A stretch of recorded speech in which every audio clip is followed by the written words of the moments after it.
The easiest way for the beginner in the share market to make money is to find a high-quality blue-chip share that for some reason is out of favor with the big institutions. A blue-chip share is a very large company, and you probably already know its name. It has a long track record of making profits, and it has excellent management. These are companies like Standard Bank, Pick n Pay, or Shoprite Checkers, or Bidvest. These are all very big companies and very well known in South Africa. So if you can find one of these blue chip shares that for some reason is out of favor with the big institutions, then there's an opportunity for you to make money. Now in South Africa, there are really three types of big institutions: pension funds, unit trusts, and insurance companies. And they all work more or less in the same way. They all gather small amounts of money from hundreds of thousands or even millions of individuals, and they pool that money into great lump sums which they then place on the Johannesburg Stock Exchange. And these big pools of funds are controlled by men called fund managers. A fund manager is a man with a very big qualification, like a CA or an MBA or something like that. He's extremely highly paid, and his job is to look after that money on the JSE. But all fund managers are just men with jobs. And the most important thing to a man with a job is to keep his job. That is his number one consideration. And in the fund management business, the way to keep your job is not to stick your neck out. Suppose for a moment that I was a fund manager with, say, Sanlam, and I went to one of their board meetings and I did a presentation on why they should buy gold shares today. I did a beautiful PowerPoint presentation. Everybody was very impressed. And let's suppose that I was successful in persuading them that they should put some money into gold. Let's suppose also that as a result of that decision, they lost 50 million rand. I will never work in that industry again. Unless, of course, Old Mutual bought gold shares at the same time. Because then, of course, I'm in good company. I mean, I made a mistake, certainly, but so did Old Mutual. So therefore, I cannot be fired because I made the same mistake that they did. What is the result of this? The result of this is that fund managers move like a herd of sheep. When one crosses the bridge, they all cross the bridge. And the worst thing for a fund manager is to be left on this side of the bridge when everybody else is on that side, because that's how you lose your job in the fund management business. So, let's go back to what I said at the beginning. The easiest way for you to make money in the share market is to find and buy a high-quality blue-chip share when it's for some reason out of favor with the big institutions. Now, how are you going to do that? To explain this, I need to teach you something called the dividend yield and how it works. I'm sure you're familiar with the idea that companies make profits, and out of their profits they pay dividends to their shareholders. And then once they've paid that dividend, whatever is left of their profit is plowed back into the business, and they call it retained earnings. So profit minus dividends equals retained earnings. Now, to calculate the dividends per share, what we have to do is to take that dividend and divide it by the number of shares which the company has issued. So, if we take an example, imagine a company that has got 10 million rand paid in dividends and that they've got 20 million shares in issue, then obviously they will have a dividends per share of 50 cents per share. Now, to calculate the dividend yield, we have to take that dividends per share and express it as a percentage of the current market price. So again, in our example, we had a dividends per share of 50 cents, and if we divide it by the current market price, let us say that the share is trading in the market for 1,000 cents, then that will give us a dividend yield of 5%. Now immediately you will realize that if the share price is higher than that, then the dividend yield will be lower. For example, if the share price wasn't 1,000 cents but was 2,000 cents, then the dividend yield would be 2.5%. Alternatively, if the share price was 500 cents, the dividend yield would be 10%. Is that not right? Now, why is this important? It's important because blue chip shares in a normal market trade on a dividend yield of roughly 2.5% on average. We know from studying these blue chip shares for decades that they normally trade on this dividend yield of 2.5%. So if you can find a high quality blue chip share which is on a dividend yield somewhere near to 5%, then it means that that company is out of favor for some reason with the big institutions, with the fund managers. And what's important about that is that for it to return to that 2.5%, the share price must double. That's the interesting thing. So you must search through the newspaper in order to find yourself a dividend yield of around 5% for a blue chip share. And when I say a normal market, what I mean is a market which is not, say, straight after a stock market crash or something like that. That would be an abnormal market. But in a normal market, which is what we have 99.9% of the time, you're looking for anything that's got a dividend yield around 5%, any blue chip share. So now let's go to the newspaper and see what we can find there in the way of high quality blue chip shares that are trading on a dividend yield of approximately 5% or thereabouts. What you're looking at is an extract from the price page of the Business Day. This is a daily business newspaper and the one which we feel is the best for private investors who are looking at the share market. As you can see, on the left-hand side here, we show the company name, the short name of the company. And this is given under the various sectors like food producers, food products, household goods and home construction and so forth. On the right-hand side, we have the yield, or the dividend yield, of those companies. And what we are, of course, looking for is blue chip shares which have a dividend yield at or close to 5%.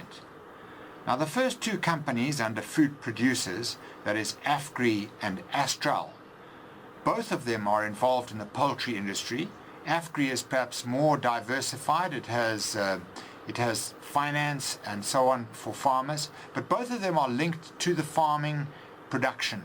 And that, of course, is linked to the weather, which makes it volatile. Anything that is volatile is going to tend to have a higher dividend yield. But I would class both of these as blue chip shares and therefore worthy of your attention. And then you run your eye down the column and you run your eye down the column, and then you find here is AMAPS, Amalgamated Appliances.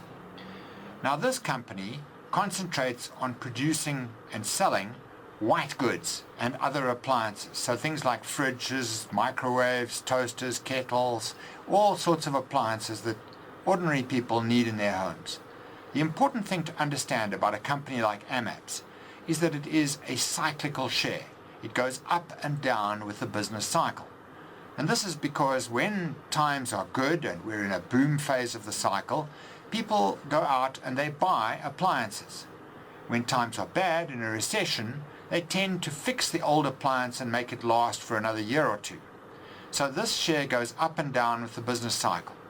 And that is why it is on a higher dividend yield. Nonetheless, it is a blue chip share and it is trading on a dividend yield of around 5%, and that makes it interesting for us. And we carry on looking down the column of figures here, and as you can see, under healthcare and equipment and services, this area where you've got shares like Mediclin and Netcare and Adcock and Aspen, these companies trade on very low dividend yields because, of course, they are defensive shares. Now, defensive shares are the opposite of cyclical shares. They are shares which keep on going up or keep on doing well even during a recession. Why would medical companies have this feature? Well, you can't really argue with the hospital when you need a triple bypass. You must just go and pay. So even in a recession, it doesn't matter whether it's a recession or not, people will pay for medical things. And so these medical companies tend to operate on very low dividend yields as a result. And let's continue down here. Now we're into consumer services. And you can see that under the food retailers, things are looking very good. So companies like ShopRite Checkers here on 1.4% dividend yield, and Pick n Pay there on 2.3%, and so on. We carry on down here, and you can see the clothing companies. There's one there on 7.33%. Now this is African and over, but you'll notice straight away that it is a 6% PP. You see that at the end of the short name. That means it is a participating preference share. Now, that doesn't count as far as the analysis of dividend yields that we've been talking about goes. If you want to know what a participating preference share is, look it up in the glossary. There's a very good explanation there.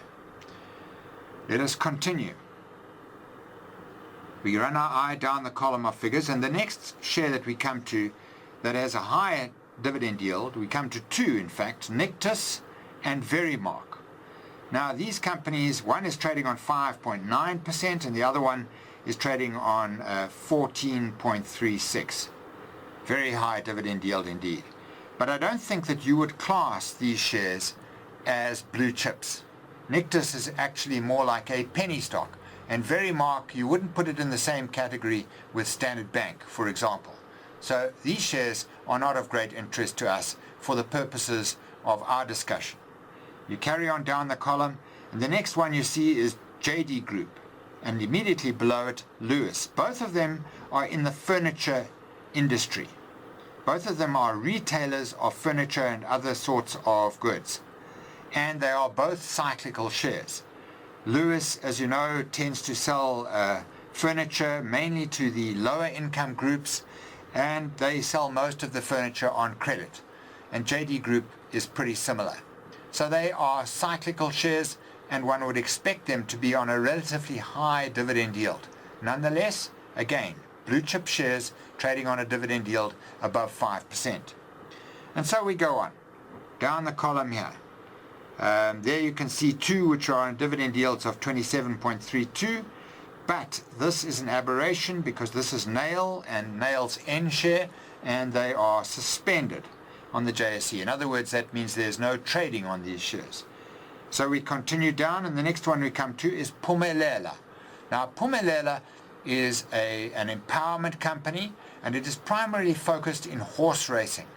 So I don't know if we would really regard this as a blue chip share. Probably not. And we continue down the column, and then we come to Altec. Now, this is an excellent company, also a blue chip share, trading on a dividend yield of 5.5%, and therefore of great interest to us in our analysis here. And the company immediately below it, Vodacom, which is also on a dividend yield of 5.44%, is clearly a blue chip share. It is the largest supplier of cell phones in South Africa. Its results recently have been excellent. It's been growing its subscriber base continuously. It's investing in the rest of Africa. This is definitely on a blue chip share, and on a dividend yield of 5.44%. Looks like excellent value. And we carry on down here and we come to ABSA. Now, ABSA is the first of the banking shares that we're looking at, and they are on a dividend yield of 3.98%. A little while ago, after they produced some pretty bad results and there was some other bad news about them, they were on a dividend yield of 5%, above 5% in fact. And now they have improved, their price has gone up, and the dividend yield has obviously fallen to below 4%. So we continue down this column, and then we come to Clientele Life. Now, this is an insurance company, a blue chip share definitely, and on a dividend yield of 4.76, looks very attractive to me. And immediately below it is MMI Holdings. Now, this is the third largest insurance company in South Africa, a combination of Metropolitan and Momentum. And this company is, again, a blue chip share trading on a dividend yield of about 4.3%. But a little while ago, they were well over 5% on their dividend yield. So that was a buying opportunity. We continue down, and here we can see Coronation. Now, this share I put onto the winning shares list when it was on a dividend yield of over 7%. It's now on a dividend yield of 4.21, which means that the share price has almost doubled over the last year. So there's a good example of buying a share when it was on a dividend yield of 7% and seeing that dividend yield come down and down as the share price went up and up. So from this analysis, you can see that by using the dividend yields on the price page of your newspaper, you can pick out those blue chip shares which are apparently out of favor with the big institutions and with the fund managers. And they represent an opportunity for you as a beginner in the share market. That is probably the easiest way for the beginner in the share market to make money successfully. Find and buy a high-quality blue-chip share that for some reason is out of favor with the institutions and therefore is trading on a dividend yield of 5% or around 5%. So let us summarize what you have learned. You are looking for a blue-chip share, in other words, a high-quality company with a long track record of high profits, a company whose name you already know, and it must be in a normal market, in other words, not straight after a stock market crash or some unusual event, and you're looking for a company with a dividend yield at or around 5% or higher. If you find those three things, then you have probably got what you are looking for. Now I'd like to tell you a little story of something that happened a while ago in 1994, just shortly after the ANC had come to power. One of the very first things that happened in South Africa was that there was an enormous strike at Pick n Pay all over the country. And the fund managers panicked, and they all crossed that bridge in one move. And Pick n Pay's share price fell from 16 Rand to 8 Rand, and it did that in about 2 weeks. This is a high-quality blue-chip share, and the share price halved, literally halved in about 2 weeks. Now, I was at the time lecturing all around the country on investment, and I went round my lectures and I asked the people, does anyone here think that Pick n Pay is going bust? They thought about that, but nobody seemed to think that Pick n Pay was going bust. So then I asked them, does anyone think that Raymond Ackerman, who was then the CEO of Pick n Pay, will not be able to solve his little problem with the unions? They thought about that too. And they decided that no, he was a clever Johannesburg businessman, he would figure out something. So then I asked them, well, if you think the company is not going bust, and if you think that Mr. Ackerman is going to solve his problem with the unions, then all we need to decide is when is the share price going to turn, because it is definitely going to turn. In fact, I told them that I did not think they would ever see Pick n Pay shares at 8 Rand again for the rest of their lives. And I bought a large parcel myself.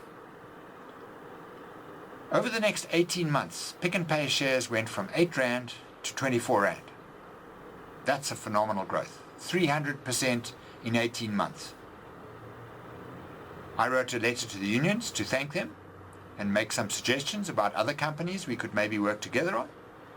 I never got a reply because I don't think they understood what I was talking about. But let me say this.